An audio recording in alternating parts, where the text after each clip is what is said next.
Hey, Law of Attraction Live community, Tiberius wanted me to create a video based on the 7 essential laws. So I found out about the universal laws 25 years ago, way before The Secret. And I have literally adopted that as my way of living and saw everything just transform in my life, from the type of men that I attracted to my relationships in all aspects, including my relationship with my mother, my relationship with money, success, and I've had the privilege of being a 2-time New York Times bestselling author. I'm on my 7th book getting published, and all of it was because I applied, not just understood, but applied the universal laws, and not just law of attraction.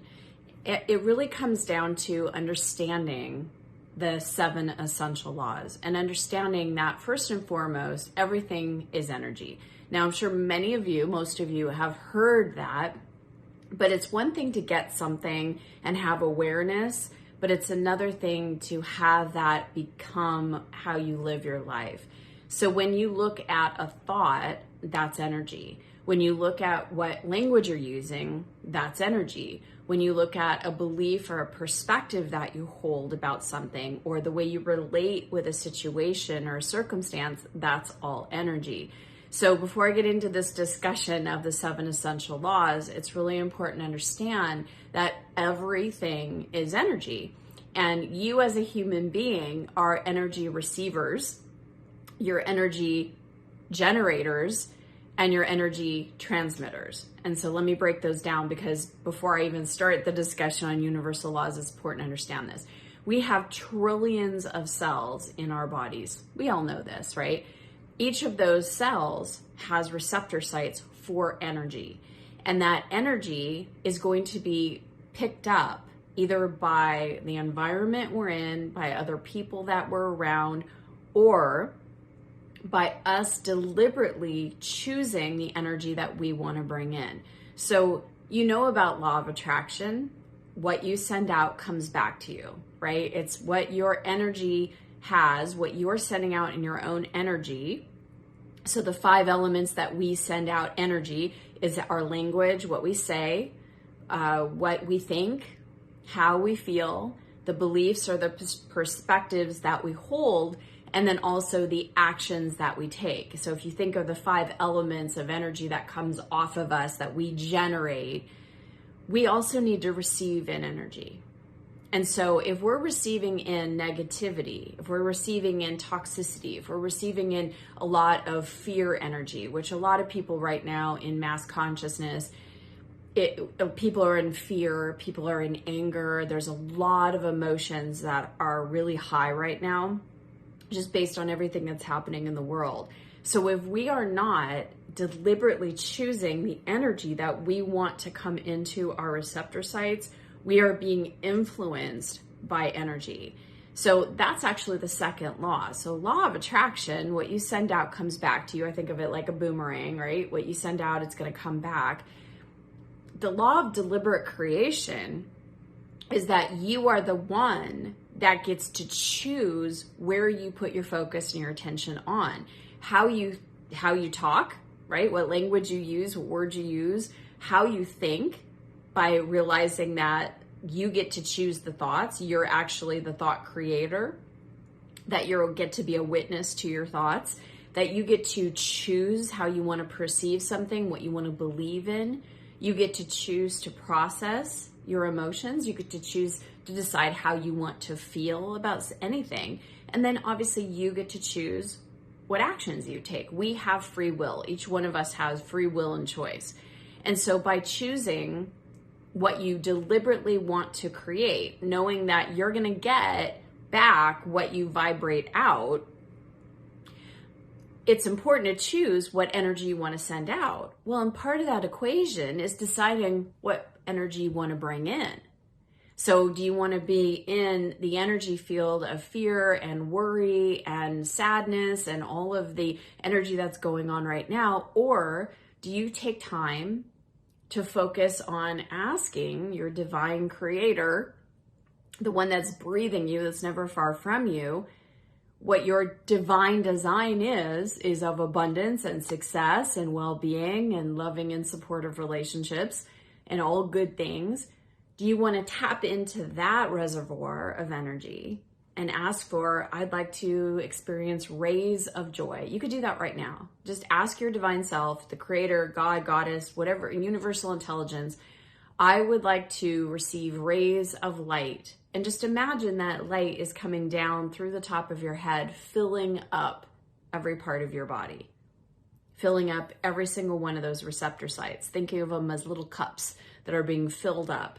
And just feel how by choosing the energy, you get to then feel that.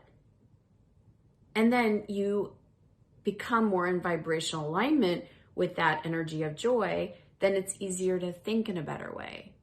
It's easier to feel good. The actions that you take when you feel good are going to be more positive, more productive. So first, to understand that everything is energy and that you get to choose the energy that you want to bring in. Of course, you get to choose the energy that you generate, where you put your thoughts. That then sends out communication to the universe to give you more of vibrational alignment with that energy. So the third law is the law of allowing. The fourth law is the law of sufficiency and abundance. The fifth law is the law of pure potentiality.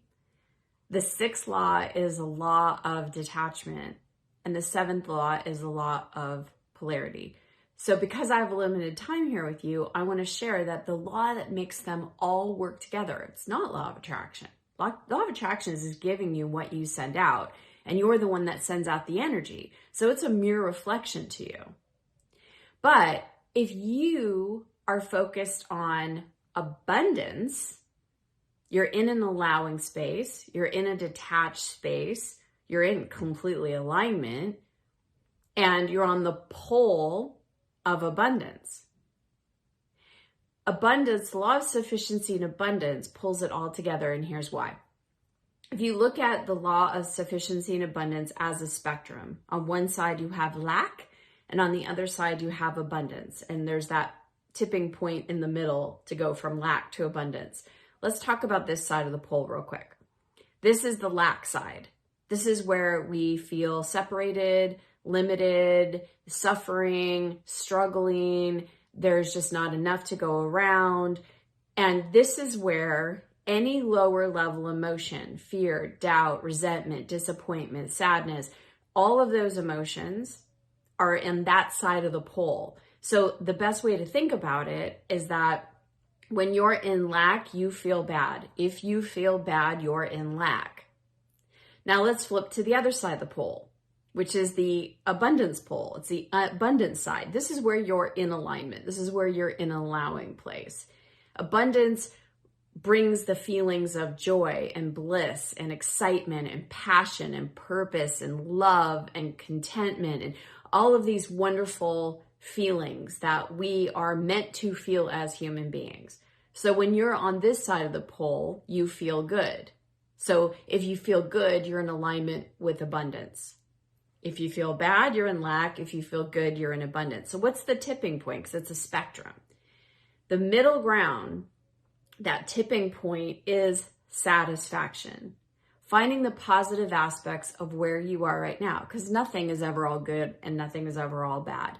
But if you can look for the positive aspects, if you can look for the place where you're satisfied, where you're content for now, excited for more, but content in this moment, you got enough in this moment, that brings you then into the field of abundance.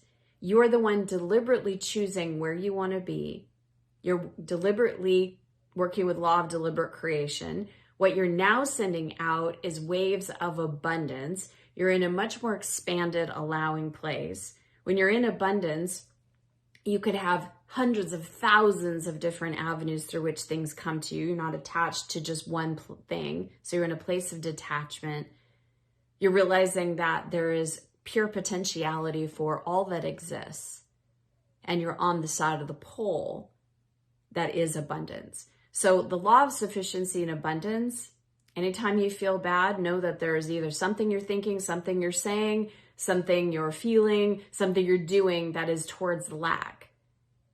If you feel bad, you're in lack. If you feel good, you're in abundance. You could go to watchyourwords.com to learn more about how to shift the language so that you start off that whole energetic process. And I'm doing a Instagram live with Tiberius very soon. So really excited to interact with all of you then. Thank you so much. Have an amazing day.